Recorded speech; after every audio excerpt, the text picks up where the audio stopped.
안녕하세요. 김성길 목사와 함께하는 사람 이야기 제2단원의 G7 과정입니다. 자, 이 시간부터는 제20장을 함께 나누겠습니다. 그래서 20-1회가 되겠습니다. 자, 20장에서는 무엇을 생각할 것인가 14번째로 변화를 추구하라. 네, 변화를 생각하라는 거죠.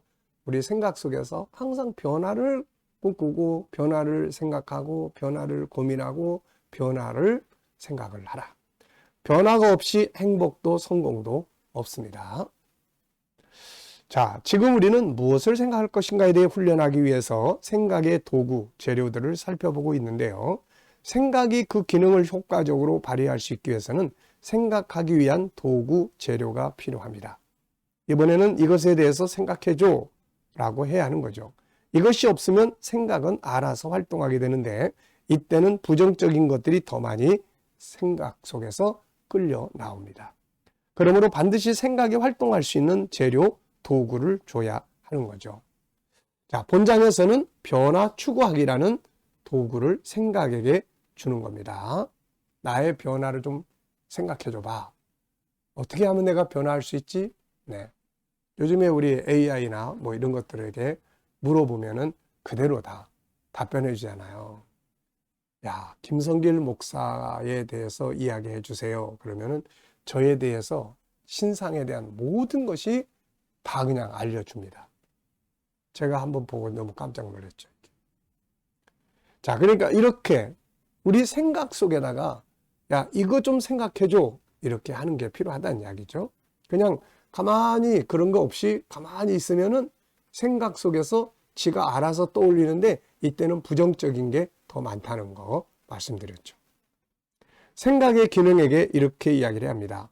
나의 삶을 어떻게 하면 더 나은 모습으로 변화시킬 수 있을지 생각 좀 해줘. 그러면 이때부터 생각의 기능은 변화를 위한 생각을 하기 시작하고 필요한 아이디어와 답을 찾아내 줍니다. 변화란 중요한 것이죠. 변화가 없으면 행복도 성공도 없고 삶이 무기력해집니다. 하나님이 인간에게 주신 시간은 변화를 추구하도록 돼 있어요. 시간은 멈추지 않고 미래를 향해서 가고 있습니다. 과거로 가는 게 아니에요. 그 자리에 멈춰 있지 않습니다. 이것은 새로운 변화를 끊임없이 이루어 가야 한다는 걸 의미하죠. 인간의 본능은 변화를 갈망하고 있습니다. 그 변화의 끝은 5가지 성품 5-14가 완성되는 것이고 그곳은 바로 천국입니다. 천국이 임하기까지 인간은 끊임없이 변화를 추구합니다. 천국을 이루고 싶은 것이 인간의 본능이기 때문이죠. 그러므로 우리는 계속해서 새로운 변화를 꿈꾸고 그것을 이루기 위해서 살아가야 합니다. 이런 노력이 없으면 사람은 무기력한 상태에 빠지게 되거나 방탕 속에 빠져들게 되거나 삶을 망가뜨리게 되는 거예요. 자, 첫 번째는 변화의 필요성을 인식을 해야 합니다. 가장 중요한 것은 변화의 필요성에 대한 인식이에요. 난 변화해야 돼. 난 변화가 필요해. 이거를 인식하는 것이 중요합니다. 도태되는 많은 기업, 물건, 사람들을 연구해 보라. 도태되는 모든 것들은 변화를 외면하는 결과입니다. 그들은 우선 눈앞의 이익에 매여 있거나 익숙함이나 편안함에 젖어서 변화의 필요성을 느끼지 못하다가 어느 날 다가온 새로운 변화의 물결에 침몰하고 마는 거죠. 이대로 간다면 10년 뒤에 난 어떤 사람으로 되었을 것인가? 아니면 어떤 사람이 되고 싶은가? 그렇다면 그걸 위해 지금 어떤 걸 변화를 시켜야 되는가? 이제 10년 뒤에 내가 꿈꾸는 삶을 위한 변화를 출발을 해야 합니다. 아이가 성장해 가는 데는 수많은 변화의 시간을 필요로 하죠. 마찬가지로 우리가 지금보다 더 성숙한 인생, 더 아름다운 삶, 더 발전된 삶을 살기를 바란다면 변화를 시작을 해야 합니다. 10년 뒤에 나의 삶을 위해 어떤 변화가 필요한가? 내가 이루고 싶은 내일을 만들기 위해 어떤 과정이 필요한 것인가? 그것을 위해 오늘부터 시작해야 할 변화는 무엇인가? 이런 것들을 이제 생각에다가 이제 용역을 줘야 되겠죠. 자, 1번 변화가 없어서 망한 사람들. 세상에는 변화를 통해 성공한 사람들도 많지만 변하지 않아서 망한 사람들도 많습니다. 가인, 그는 아벨과 함께 드려진 제사 이후 변화할 필요성을 갖게 되었죠. 하나님이 그의 제사를 안 받았어요. 그러면 뭔가 바꿔야 될 필요성이 있다는 거죠. 그러나 그는 변화보다는 자기 고집대로 행동하다가 결국 동생을 죽이게 되었고 실패한 사람이 되고 말았죠. 에서도 마찬가지입니다.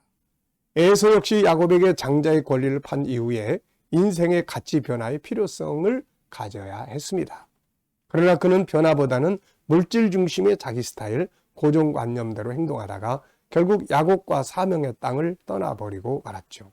후에 그의 자손들이 이스라엘을 바벨론과 함께 대적하는 자리에 섰다가 심판의 경고를 받게 되고 결국은 예수님을 죽이려고 한 적그리스도적인 상태까지 이르게 됩니다. 헤롯 왕이 바로 그 사람이죠. 변화가 필요한 때에 변화하지 못하면 과거나 현재를 막론하고 도태될 수밖에 없는 거죠.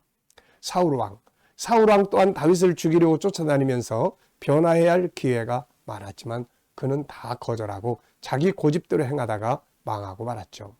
엘리의 두 아들, 그들은 하나님의 제사장으로 임명을 받았으나 곁길로 가고 있었고 몇 번씩이나 변화할 수 있는 기회가 있었지만 그들은 그 변화를 거절합니다.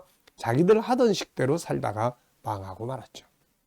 솔로몬 역시 안타까운 사람입니다. 하나님께 풍성한 지혜를 받아서 성공한 왕이 되었지만 그것이 후에는 독이 되어 타락의 길을 걸어갔죠. 그에게 하나님이 2번씩이나 나타나셔서 경고했지만 그는 변화를 시도하지 않고 변화할 기회를 놓쳐버리고 방탕과 타락의 길로 가다가 망하고 만 겁니다.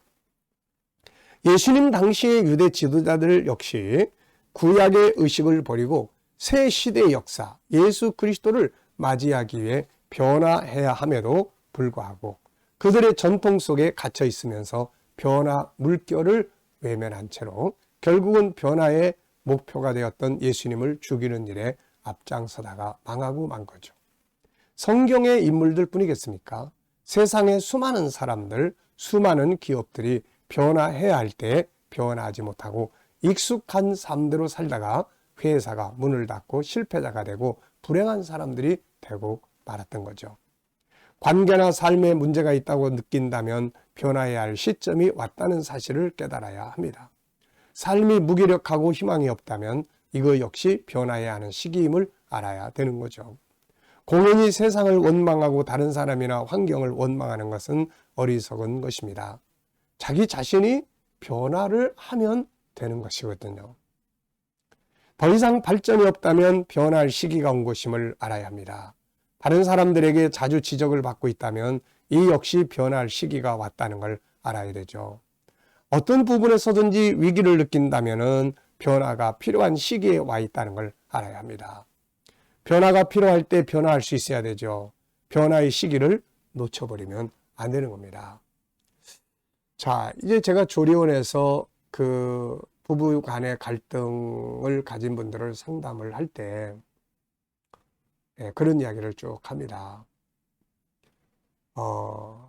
남편의 단점을 쭉 정리를 하고 그 다음에 남편의 또 장점들을 쭉 찾아보고 성장 과정을 쭉 생각을 해보면 남편이 어떤 사람이라는 게 딱 나오죠. 이것을 그 남편의 정체성이라고 합니다. 보통 갈등은 오랜 세월 동안 만들어진 이 정체성을 자기에게 맞추려고 하는 데서 문제가 생깁니다. 서로의 이 정체성은 다 다르거든요. 살아온 환경, 또 문화, 학문, 배움, 인생의 경험, 할 것 없이 다 달라요. 근데 상대방의 정체성을 허물고 내 정체성을 다시 세우려고 하니까 여기서 부딪힘이 오는 거죠. 그래서 제가 그런 이야기 많이 합니다. 이 정체성은 절대 허물어지지 않습니다. 이걸 허물려고 하면 계속 싸우게 되고요. 그 대신 변화시킬 수는 있습니다. 변화시킬 수는 있는 거예요. 그러면 그 변화를 시키기 위해서는 먼저 누구의 변화가 시작이 돼야 됩니까? 자기 자신의 변화가 먼저 시작이 돼야 돼요. 그래서 방어법을 가르치고 왜 상처받지 않도록, 그 다음에 그 속에서 자기가 공격할 수 있는 선한 방법들을 이제 교육을 하죠. 대화법도 훈련하고요. 그래서 자기가 변화를 시도를 하면은 상대방은 끌림의 법칙에 의해서 저절로 변화의 물결을 만들어 가게 되는 거죠. 자, 그래서 우리가 결국은 어떤 위기가 왔다 그랬을 때 상대방을 원망할 일이 아니라 자기 자신의 변화를 시작을 해야 될 시기가 왔다 하는 것을 깨달아야 되는 거죠. 변화는 행복을 만들어내는 중요한 비결이 되는 것입니다. 자, 이 시간 말씀 여기서 마치겠습니다. 감사합니다.